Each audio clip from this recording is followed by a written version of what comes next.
It is easy to understand what enormous significance such retention of a previous experience has in a person's life insofar as it facilitates his adaptation to the world around him, giving rise to and fostering development of habits that are repeated under a particular set of conditions.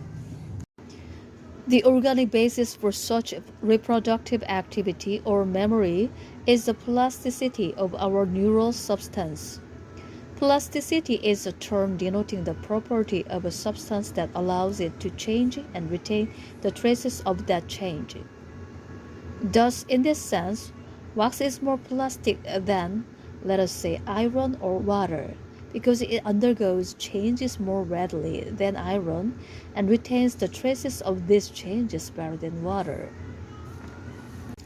Something analogous to what happened to a piece of paper when we fold it in the middle take place in the brain. A crease remains where the fold was made, and this trace results from the change that was made, make it easier to repeat the same change in the future. One need only blow on this paper for it to bend at the crease. The same thing happens with the trace made by a wheel on soft earth. A track forms, which bears the imprint of the changes made by the wheel and facilitates movement of the wheel along this track in the future. Similarly, strong or frequently repeated stimulation lays down new tracks in our brain.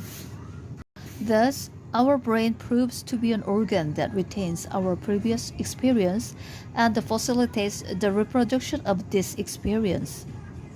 However, if the brain activity were limited merely to retain previous experience, a human being would be a creature who could adapt primarily to familiar, stable conditions of the environment.